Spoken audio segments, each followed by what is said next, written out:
Anda kembali di berita utama bersama saya Jihan Novita.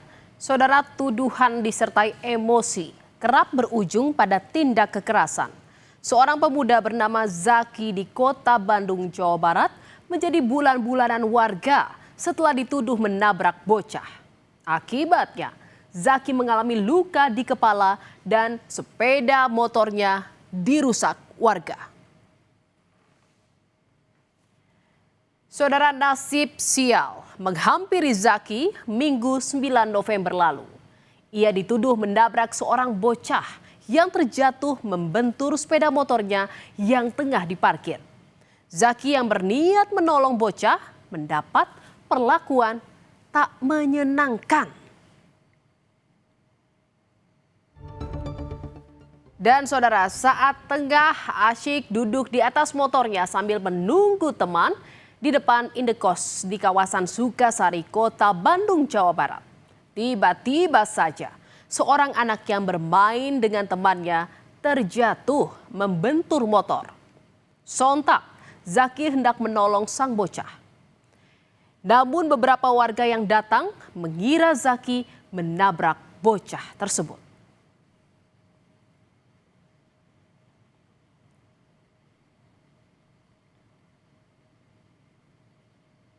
Niat menolong sang bocah, justru penganiayaan yang didapat. Beberapa warga yang datang justru mengira anak itu tertabrak motor. Situasi pun berubah panas, saudara. Zaki dimaki, ditarik, bahkan dipaksa mengakui perbuatannya yang tidak dilakukannya. Motornya didorong hingga mengalami kerusakan. Di tengah kondisi tertekan, Zaki sampai berlutut sambil berulang kali menjelaskan ia tidak menabrak bocah.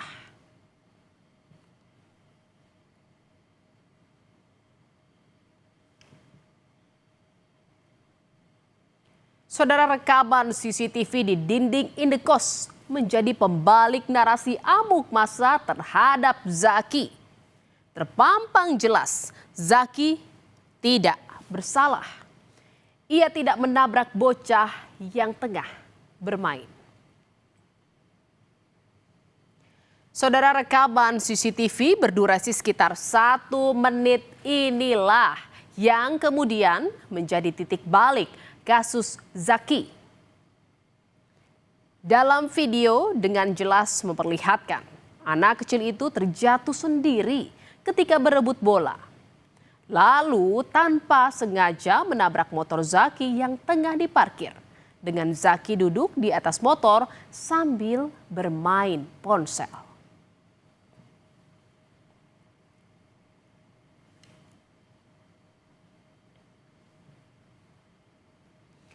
Ibunda Zaki baru menerima rekaman CCTV setelah berkoordinasi dengan pemilik Indekos.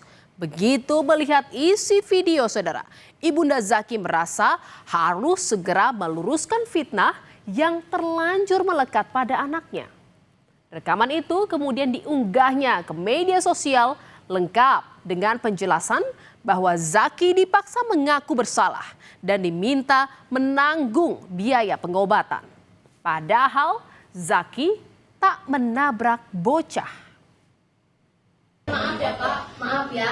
Kalau nabrak, mau nggak emosi gimana gitu ya. Kalau keluarga pada bilangnya jatuh, kan saya bisa memaklumi. Ya, emang mungkin anak saya yang terlalu aktif. Itu ya mama ketabraknya siapa? Banyak. Mata saya emosi juga gitu ya Bu ya. Nggak ada orang loh di situ, cuma berapa, cuman yang Di sebelah kita. Kalau bilang ketabrak, Bapak maksudnya apa ya? Setelah video rekaman CCTV viral, orang tua bocah pun menyampaikan klarifikasi. Ia pun meminta maaf. Ibu bocah mengaku tersulut emosi saat mendapati anaknya tergeletak di jalan. Ditambah dengan banyaknya warga yang mengatakan anaknya korban tabrak motor.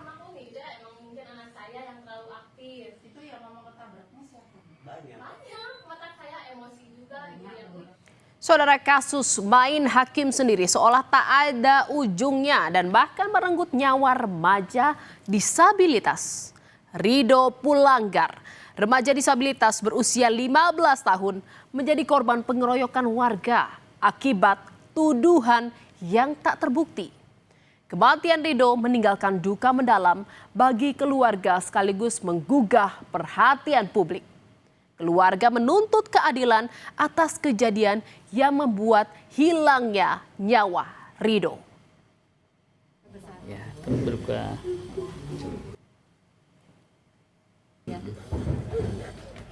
Ibu nama siapa Bu namanya? Saya Yana.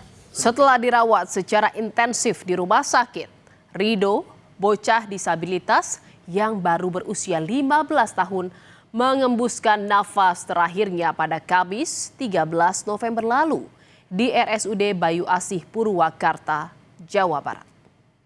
Tangis keluarga pun pecah, tak menyangka Rido harus berpulang akibat dikeroyok warga karena dituduh mencuri.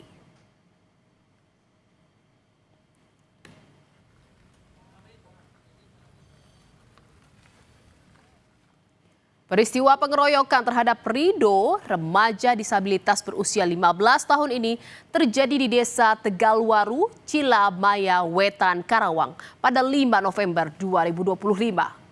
Insiden bermula ketika Rido terpergok masuk ke teras rumah warga.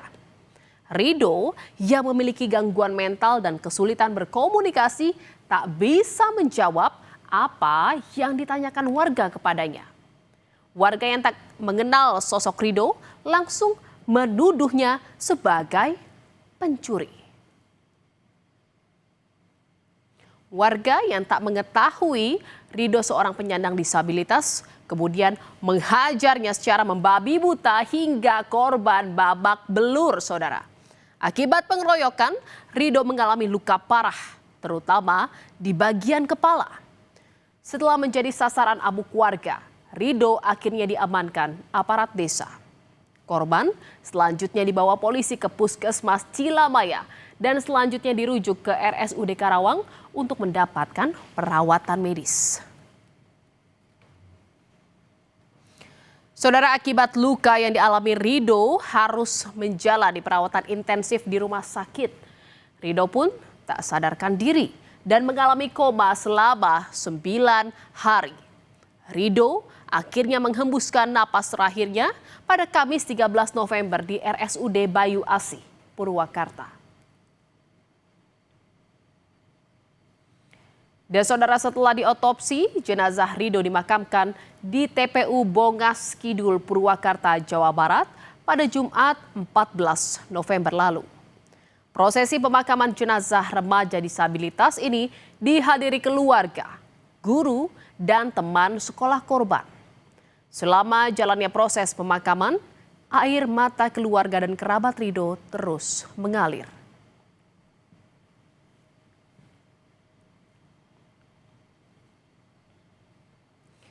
Kejadian tragis yang menimpa Rido memberi luka mendalam bagi keluarga dan orang-orang yang mengenalnya, saudara. Keluarga berharap polisi menangkap dan memproses hukum para pelaku pengeroyokan yang telah menyebabkan Rido mengalami luka parah hingga kritis dan meninggal. Pihak keluarga menyebut proses hukum terus berjalan demi mencari keadilan untuk korban.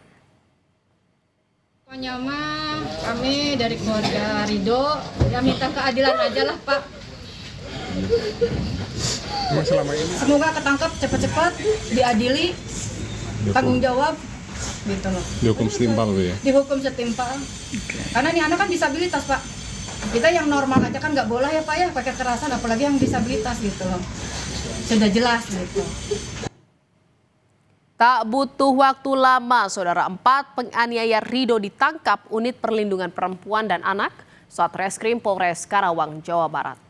Para pelaku ditetapkan sebagai tersangka dengan ancaman maksimal penjara 15 tahun. Pelaku yang kita amankan pada kasus ini ada 4. Kasus ini kita proses menggunakan pasal yaitu setiap orang yang dilarang menempatkan, membiarkan, melakukan, menyuruh melakukan atau turut serta melakukan kekerasan terhadap anak yang mengakibatkan mati atau luka berat. terhadap pelaku diancam dengan pidana penjara maksimal 15 tahun. Saudara, dari dua kasus tadi kita belajar bahwa emosi sesaat yang tersulut tak menyelesaikan masalah. Main hakim sendiri bukanlah solusi, tapi malah membuat masalah baru. Dan ingatlah saudara, keadilan adalah hak setiap insan. Biarkan aparat penegak hukum yang menangani kasus.